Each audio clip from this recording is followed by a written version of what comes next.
नमस्कार दोस्तों, हमारे चैनल पे आपका स्वागत है। आज हम बात करेंगे 8th पे कमीशन के रिगार्डिंग जो लेटेस्ट न्यूज़ निकल के आ रही है उसके बारे में। तो दोस्तों वीडियो चालू होने से पहले एक छोटी सी रिक्वेस्ट है, अगर आप हमारे चैनल पे नए हैं तो प्लीज़ चैनल को सब्सक्राइब करें, साथ ही साथ वीडियो को अंत तक देखें ताकि जो भी इम्पोर्टेंट इन्फॉर्मेशन है वो आप यहाँ से लेके जा सके। तो चलिए हम बात कर लेते हैं क्या न्यूज़ है। केंद्र सरकार ने 8वें वेतन आयोग के गठन के लिए काम शुरू कर दिया है। कर्मचारी संगठनों के साथ बैठकों का दौर भी चल रहा है, जिससे यह तय किया जाएगा कि आयोग किस आधार पर वेतन, पेंशन और दूसरे भत्ते तय करेगा। ऐसे में कर्मचारियों और पेंशन धारकों के बीच इस बात पर चर्चा जारी है।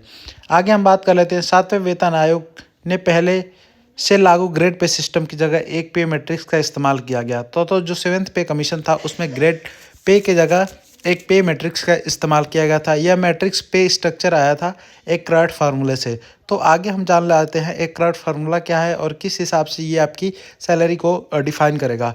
अटकलें लगाई जा रही हैं कि 8वें वेतन आयोग भी एक क्राट फार्मूला लगाकर मौजूदा मुद्रास्फीति और उभरती ज़रूरतों के हिसाब से अपने प्रस्ताव तैयार करे। उसका लक्ष्य सरकार के वित्तीय बोझ को ध्यान में रखते हुए कर्मचारियों का फायदा करने का होगा। क्या है एक्रॉर्ड फार्मूला? एक्रॉर्ड फार्मूला डॉक्टर वॉलेस एक्रॉर्ड ने डेवलप किया था। यह किसी भी देश की बेसिक कॉस्ट ऑफ लिविंग को कैलकुलेट करता है। इसमें एक औसत कर्मचारी को न्यूट्रिशन ज़रूरतों को आधार बनाया जाता है। इसके साथ ही खाना, कपड़े, घर जैसी मूलभूत ज़रूरतों के आधार पर एक न्यूनतम वेतन तय किया जाता है। तो ये एक्रॉर्ड फार्मूला है जिसमें आपका जो जो बेसिक रिक्वायरमेंट है, जैसे आपका खाना, कपड़े, घर, ये सारी चीज़ें एक जो बेसिक रिक्वायरमेंट है एक नॉर्मल जीवन जीने के लिए, उस हिसाब पे आपका न्यूनतम वेतन तय किया जाता है। साल 1957 में 15वें भारतीय मजदूर कॉन्फ्रेंस ने न्यूनतम वेतन तय करने के लिए इसका इस्तेमाल किया गया था। तो 1957 में फर्स्ट टाइम इसका यूज़ किया गया था। इसमें एक कर्मचारी के परिवार की ज़रूरतों पर ध्यान दिया गया था। एक परिवार में कर्मचारी के पति, पत्नी और 2 बच्चों को उपयोग की 3 इकाइयों के बराबर माना गया था। तो जब भी एक क्राउड फार्मूला इम्प्लीमेंट होगा, इसमें आपका मतलब आप हस्बैंड वाइफ और आपके 2 बच्चों का कंसीडर किया जाएगा। अब इसके आगे बात कर लेते हैं 7वें वेतन आयोग में इसको कैसे यूज़ किया गया था। 7वें वेतन आयोग ने अपनी रिपोर्ट में इस पे स्ट्रक्चर के 2 लक्ष्य चिन्हित किए थे। एक कुशल और योग्य कर्मचारियों को नौकरी में लाना और दूसरा यह सुनिश्चित करना कि सरकार सेवाएं सस्टेनेबल रहें। रिपोर्ट ने इस बात पर जोर दिया कि सरकारी सेवाएं सिर्फ कॉन्ट्रैक्ट के आधार पर नहीं होती हैं बल्कि एक सामाजिक स्टेटस देती हैं। इसका मूल्य पैसों से कहीं अलग होता है। तो गवर्नमेंट ने ये ज़रूर इस बात पे 7th कमीशन में फोकस किया था कि जो भी गवर्नमेंट की जॉब हैं वो कॉन्ट्रैक्ट बेसिस पे नहीं होती। और ये जैसे एक आप अगर आपके अगल बगल आपके किसी भी सोसाइटी में कोई गवर्नमेंट जॉब लगती है किसी की, तो उसका एक अच्छा खासा इम्पैक्ट पड़ता है उसके घर पे, उसका सामाजिक स्टेटस थोड़ा बढ़ जाता है। डिपेंड करता है कि वो किस जॉब में, गवर्नमेंट जॉब के किस लेवल वाले किस किस ग्रुप में जा रहा है, group A, group B, group C, group D.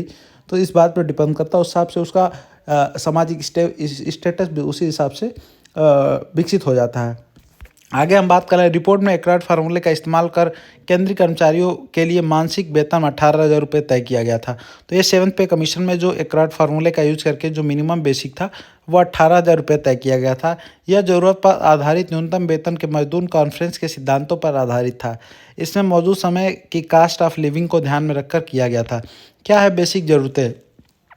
Doctor Wallace के मुताबिक खाने में रोज़ाना 2700 कैलोरी होनी चाहिए, 65 ग्राम प्रोटीन और 45 से 60 ग्राम फैट थोड़ी बहुत एक्टिविटी करने वाले हर भारतीय वयस्क के लिए ज़रूरी है। उसके मुताबिक दूध, अंडे, मछली और मीट जैसे जानवरों पर आधारित प्रोटीन सब्जियों से आने वाली प्रोटीन से ज़्यादा असरदार होते हैं और कुल प्रोटीन की खपत कम से कम 1/5 हिस्सा होना चाहिए।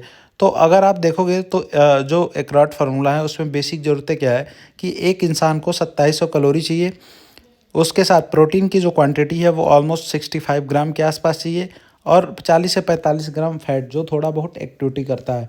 तो कुछ लोग तो इसको दूध जो जो वेजिटेरियन है वो दूध से ले लेते हैं, चाहे प्लांट बेस्ड जो भी प्रोटीन है।